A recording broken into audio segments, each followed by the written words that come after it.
Genesis chapter 19. Now the two angels came to Sodom in the evening, and Lot was sitting in the gate of Sodom. When Lot saw them, he rose to meet them, and he bowed himself with his face toward the ground. And he said, "Hear now, my lords, please turn into your servant's house and spend the night, and wash your feet. Then you may rise early and go on your way." And they said, "No, but we will spend the night in the open square." But he insisted strongly, so they turned into him and entered his house. Then he made them a feast and baked unleavened bread, and they ate. Now before they lay down, the men of the city, the men of Sodom, both old and young, all the people from every quarter, surrounded the house. And they called to Lot and said to him, "Where are the men who came to you tonight? Bring them out to us, that we may know them carnally." So Lot went out to them through the doorway, shut the door behind him, and said, "Please, my brethren, do not do so wickedly. See now, I have 2 daughters who have not known a man. Please, let me bring them out to you, and you may do to them as you wish. Only do nothing to these men, since this is the reason they have come under the shadow of my roof." And they said, "Stand back." Then they said, "This one came in to stay here, and he keeps acting as a judge. Now we will deal worse with you than with them." So they pressed hard against the man Lot, and came near to break down the door. But the men reached out their hands and pulled Lot into the house with them and shut the door. And they struck the men who were at the doorway of the house with blindness, both small and great, so that they became weary trying to find the door. Then the men said to Lot, "Have you anyone else here, son-in-law, your sons, your daughters, and whomever you have in the city? Take them out of this place. For we will destroy this place, because the outcry against them has grown great before the face of the Lord, and the Lord has sent us to destroy it." So Lot went out and spoke to his sons-in-law, who had married his daughters, and said, "Get up, get out of this place, for the Lord will destroy this city." But to his sons-in-law he seemed to be joking. When the morning dawned, the angels urged Lot to hurry, saying, "Arise, take your wife and your 2 daughters who are here, lest you be consumed in the punishment of the city." And while he lingered, the men took hold of his hand, his wife's hand, and the hands of his 2 daughters, the Lord being merciful to him, and they brought him out and set him outside the city. So it came to pass, when they had brought them outside, that he said, "Escape for your life. Do not look behind you, nor stay anywhere in the plain. Escape to the mountains, lest you be destroyed." Then Lot said to them, "Please, no, my lords. Indeed now your servant has found favor in your sight, and you have increased your mercy, which you have shown me by saving my life. But I cannot escape to the mountains, lest some evil overtake me and I die. See now, this city is near enough to flee to, and it is a little one. Please let me escape there. Is it not a little one? And my soul shall live." And he said to him, "See, I have favored you concerning this thing also, in that I will not overthrow this city for which you have spoken. Hurry, escape there, for I cannot do anything until you arrive there." Therefore the name of the city was called Zoar. The sun had risen upon the earth when Lot entered Zoar. Then the Lord rained brimstone and fire on Sodom and Gomorrah from the Lord out of the heavens.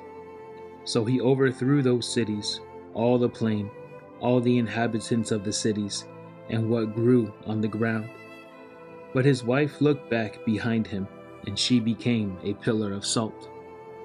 And Abraham went early in the morning to the place where he had stood before the Lord. Then he looked toward Sodom and Gomorrah, and toward all the land of the plain, and he saw, and behold, the smoke of the land which went up like the smoke of a furnace.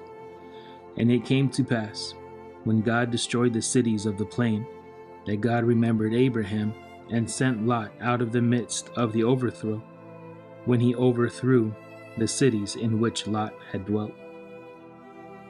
Then Lot went up out of Zoar and dwelt in the mountains, and his 2 daughters were with him, for he was afraid to dwell in Zoar.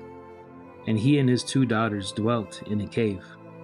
Now the firstborn said to the younger, Our father is old, and there is no man on the earth to come into us, as is the custom of all the earth. Come, let us make our father drink wine, and we will lie with him, that we may preserve the lineage of our father. So they made their father drink wine that night, and the firstborn went in and lay with her father, and he did not know when she lay down or when she arose. It happened on the next day that the firstborn said to the younger, Indeed, I lay with my father last night. Let us make him drink wine tonight also, and you go in and lie with him, that we may preserve the lineage of our father. Then they made their father drink wine that night also, and the younger arose and lay with him, and he did not know when she lay down or when she arose. Thus both the daughters of Lot were with child by their father. The firstborn bore a son, and called his name Moab. He is the father of the Moabites to this day. And the younger, she also bore a son, and called his name Ben-Ami. He is the father of the people of Ammon to this day. Genesis chapter 20. And Abraham journeyed from there to the south, and dwelt between Kadesh and Shur, and stayed in Gerar. Now Abraham said of Sarah his wife, She is my sister, and Abimelech, king of Gerar, sent and took Sarah. But God came to Abimelech in a dream by night, and said to him, Indeed, you are a dead man because of the woman whom you have taken, for she is a man's wife. But Abimelech had not come near her, and he said, Lord, will you slay a righteous nation also? Did he not say to me, She is my sister? And she, even she herself said, He is my brother. In the integrity of my heart and innocence of my hands I have done this. And God said to him in a dream, Yes, I know that you did this in the integrity of your heart, for I also withheld you from sinning against me. Therefore I did not let you touch her. Now therefore, restore the man's wife, for he is a prophet, and he will pray for you, and you shall live. But if you do not restore her, know that you shall surely die, you and all who are yours. So Abimelech rose early in the morning, called all his servants, and told all these things in their hearing, and the men were very much afraid. And Abimelech called Abraham and said to him, What have you done to us? How have I offended you, that you have brought on me and on my kingdom a great sin? You have done deeds to me that ought not to be done. Then Abimelech said to Abraham, What did you have in view that you have done this thing? And Abraham said, Because I thought, surely the fear of God is not in this place, and they will kill me on account of my wife. But indeed she is truly my sister. She is the daughter of my father, but not the daughter of my mother, and she became my wife. And it came to pass, when God caused me to wander from my father's house, that I said to her, This is your kindness that you should do for me. In every place, wherever we go, say of me, He is my brother. Then Abimelech took sheep, oxen, and male and female servants, and gave them to Abraham, and he restored Sarah his wife to him. And Abimelech said, See, my land is before you. Dwell where it pleases you. Then to Sarah he said, Behold, I have given your brother 1,000 pieces of silver. Indeed, this vindicates you before all who are with you and before everybody. Thus she was rebuked. So Abraham prayed to God, and God healed Abimelech, his wife, and his female servants. Then they bore children. For the Lord had closed up all the wombs of the house of Abimelech because of Sarah, Abraham's wife. Genesis chapter 21. And the Lord visited Sarah as he had said, and the Lord did for Sarah as he had spoken. For Sarah conceived and bore Abraham a son in his old age, at the set time of which God had spoken to him. And Abraham called the name of his son who was born to him, whom Sarah bore to him, Isaac. Then Abraham circumcised his son Isaac when he was 8 days old, as God had commanded him. Now Abraham was 100 years old when his son Isaac was born to him. And Sarah said, God has made me laugh, and all who hear will laugh with me. She also said, who would have said to Abraham that Sarah would nurse children? For I have borne him a son in his old age. So the child grew and was weaned, and Abraham made a great feast on the same day that Isaac was weaned. And Sarah saw the son of Hagar the Egyptian, whom she had borne to Abraham, scoffing. Therefore she said to Abraham, cast out this bondwoman and her son, for the son of this bondwoman shall not be heir with my son, namely with Isaac. And the matter was very displeasing in Abraham's sight because of his son.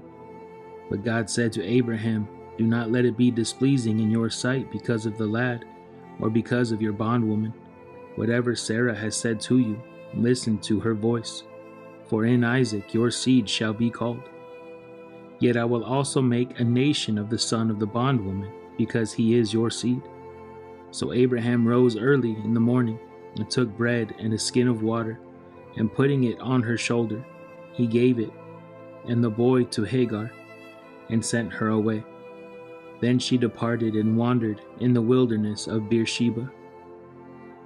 And the water in the skin was used up, and she placed the boy under one of the shrubs. Then she went and sat down across from him at a distance of about a bow shot, for she said to herself, let me not see the death of the boy. So she sat opposite him and lifted her voice and wept. And God heard the voice of the lad. Then the angel of God called to Hagar out of heaven and said to her, what ails you, Hagar? Fear not, for God has heard the voice of the lad where he is. Arise, lift up the lad, and hold him with your hand, for I will make him a great nation. Then God opened her eyes, and she saw a well of water. And she went and filled the skin with water, and gave the lad a drink. So God was with the lad, and he grew and dwelt in the wilderness, and became an archer. He dwelt in the wilderness of Paran, and his mother took a wife for him from the land of Egypt. And it came to pass at that time that Abimelech and Phicol, the commander of his army, spoke to Abraham, saying, God is with you in all that you do. Now therefore swear to me by God that you will not deal falsely with me, with my offspring, or with my posterity, but that according to the kindness that I have done to you, you will do to me and to the land in which you have dwelt. And Abraham said, I will swear. Then Abraham rebuked Abimelech because of a well of water which Abimelech's servants had seized. And Abimelech said, I do not know who has done this thing. You did not tell me, nor had I heard of it until today. So Abraham took sheep and oxen and gave them to Abimelech, and the two of them made a covenant. And Abraham set 7 ewe lambs of the flock by themselves. Then Abimelech asked Abraham, what is the meaning of these 7 ewe lambs which you have set by themselves? And he said, you will take these 7 ewe lambs from my hand, that they may be my witness that I have dug this well. Therefore he called that place Beersheba, because the two of them swore an oath there. Thus they made a covenant at Beersheba. So Abimelech rose with Phicol, the commander of his army, and they returned to the land of the Philistines. Then Abraham planted a tamarisk tree in Beersheba, and there called on the name of the Lord, the everlasting God. And Abraham stayed in the land of the Philistines many days.